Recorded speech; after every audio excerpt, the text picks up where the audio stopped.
तो यूपी चुनाव में किसान आंदोलन के चलते बीजेपी थोड़ी बैकफुट पर जरूर नजर आ रही है और खासतौर पर अगर आंदोलन ने पश्चिमी उत्तर प्रदेश के नेताओं की चिंता यहां पर बढ़ा दी है। साथ ही समाजवादी पार्टी और लोक दल का गठबंधन भी पार्टी की मुश्किलें बढ़ा रहा है।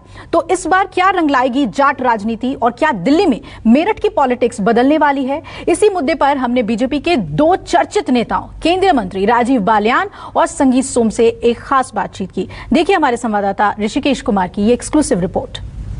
हमारे साथ केंद्रीय मंत्री संजीव बालियान है, सरधना में विधानसभा का प्रचार कर रहे हैं। वो संगीत सोम भी हैं साथ में।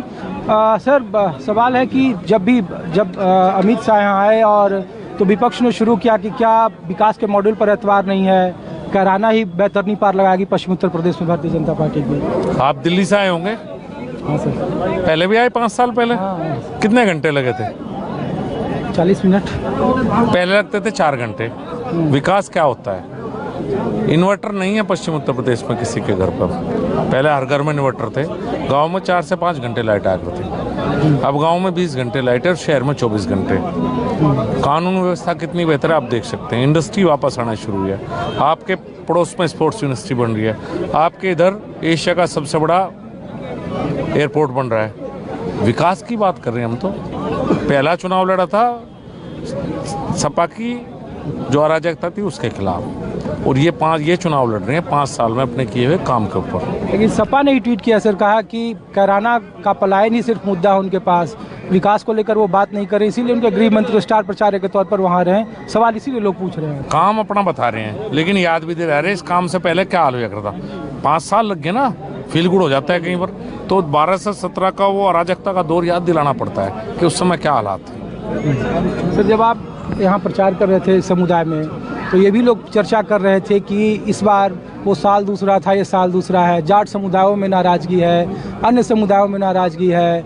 मुजफ्फरनगर में एक भी मुस्लिम कैंडिडेट नहीं दिया है, तो हिंदुओं का ध्रुवीकरण नहीं हुआ। इस तरीके के जब विधानसभा के चुनाव है और जब प्रचार करने आते हैं तो इस तरीके के सवाल लोग पूछते हैं, प्रतिपक्ष पूछता है। कहा जा रहा है कि बीएसपी आपकी बी टीम हो गई, इस तरीके से बात कर रहे हैं। जो हमारा सबसे बड़ा खिलाफ जाट नेता है उसे को दिल पर हाथ रख और एक बात बता दे, अखिलेश यादव को मुख्यमंत्री बनवाना नहीं बनवाना, कोई जाट हो सकता है हमारे खिलाफ हो, हमसे नाराज हो, लेकिन ये नहीं चाहता कि अखिलेश यादव दोबारा मुख्यमंत्री बने और ये पश्चिम उत्तर प्रदेश जहाँ हम रहते हैं दोबारा उसी हालात में जाए जो 12 से 17 का दौर था। उसे कोई उस दौर को कोई देखना नहीं चाहता।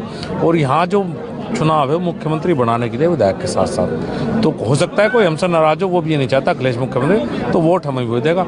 अब भाई ये जाट ही हैं सारे, इनसे पूछ ले, मैं क्या बताऊँ। नहीं, संगीत सोम जी भी है सर। जब आप एक सवाल आपसे पूछ रहे थे कि आपका लिबास जब देखते हैं लोग, तो फिर आप पर अभी मैं कैली गाँव गया था, दादरी गया था, तो लोग पूछ रहे थे कि हम केंद्र सरकार से और राज्य सरकार से नाराज़गी नहीं है, उनकी नीतियों से भी नाराज़गी नहीं है, लेकिन आपके लिए लोग कह रहे थे कि आप सिर्फ खास वर्गों तक ही जा पाते हैं और जो विकास का एजेंडा है वो अपने तरीके से चलाते हैं। तो आप कैली में अगर गए तो कैली में बताया होगा, मैं तो अभी कैली में ही था, वहाँ 2000 आदमी इकट्ठे हो गए थे जब मैं गया। बल्कि कोविड प्रोटोकॉल का पालन होता रहा। मैंने उन्हें कहा कि आप वापस जाओ, वहाँ तो सारा मुस्लिम ही इकट्ठा हो गया था।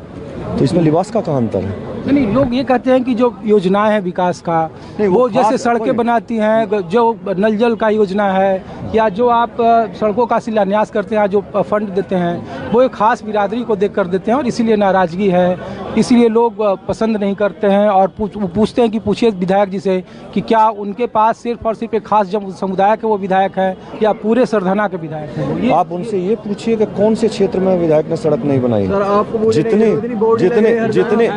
जितने आप जहाँ जाएंगे वहीं विकास का बोर्ड दिखाई देगा। और जो लोग हमारे विपक्ष में हैं उन्हें तो कुछ ना कुछ कहना है। अब ये तो कह नहीं सकते विकास नहीं हुआ, तो वो ये कहेंगे कि यहाँ करा दिया, यहाँ नहीं करा। वो जातिवादी राजनीति जो करते हैं वो हमें सूट वैसे भी नहीं करते। हम जातिवाद नहीं, हम सबका साथ, सबका विकास, सबके विश्वास के साथ राजनीति करते हैं। सद्भावना में भी कहा जाता है कि एक बड़ा सियासी तौर पर इस्तेमाल करते हैं। सद्भावना का अगर सबसे ज़्यादा रोकने वाला कोई चेहरा है तो संगीत सोम है। संजीव बालियान बार बार उसको पाटते हैं, बैकअप करते हैं, डैमेज कंट्रोल करते हैं। तो ठीक है, कुछ संजीव बालियान करेंगे, कुछ संगीत सोम करेंगे, मिक्स होकर काम चल जाएगा ना।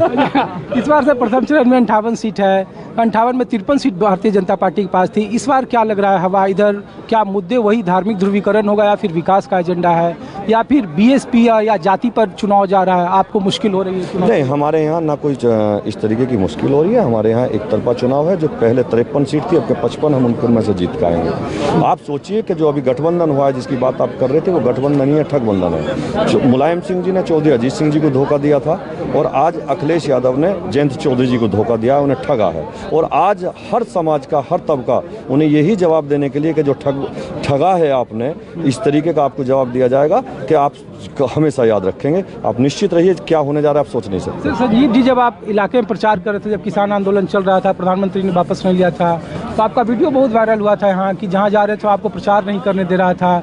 लोग कहते थे कि किसानों का कि आप जाकर अपने प्रधानमंत्री से बोलो कि वापस लो।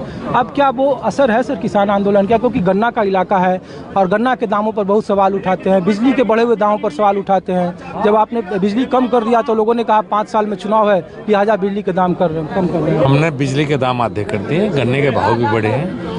और किसान के लिए अगर ओवरऑल बात करोगे तो किसान इतने से अधिक क्या। और दूसरी बात भाई, एक गांव में झगड़ा हुआ था, उसी बात को ठाव रखोगे क्या? 1.5 साल हो लिया यार, एक गांव में झंझट किया और वो भी लोक दल वालों का मेरा हुआ था। किसान की बात ना करो यार, समझा? तो वो मामला खत्म है। एक गांव में झगड़ा है, तुमने 1 साल हो गया यार, पूरी मीडिया को देश को से दिखाते। अरे मैं तो लगातार यही हूँ भाई। लोग पूछ रहे हैं कि क्या वो स्थिति अभी भी है? क्या हम आपका भाषण सुन रहे थे? मैं तो ये कह रहा हूँ दोस्त, मेरे कहने से कुछ नहीं होता। आप जाकर पूछो, ये वही लोग हैं जिन्होंने 2017 का चुनाव जिताया था, 2022 में फिर यही है। सब लोग वहीं आ गए हैं जहाँ थे।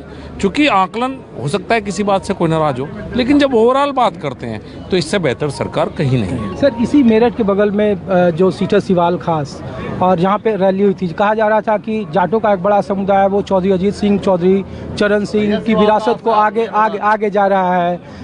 ये इस तरीके की बात हो रही थी। क्या सर उसका असर है इस बार? चूँकि आरएलडी के साथ समाजवादी पार्टी का गठबंधन है, 10 फरवरी को चुनाव है, पहले चरण में 58 में 53 सीटें आपके पास थी, तो चुनौती है आपके पास। 14 में भी, इसमें 19 में भी गठबंधन था भाई, जब तो बसपा भी जुड़ रही थी, कांग्रेस भी जुड़ रही थी, यहाँ तो सारे थे सब। और 2014 हो, 17 हो, 19 हो, 22 हो, इस बिरादरी की सारी वोट भाजपा को मिले।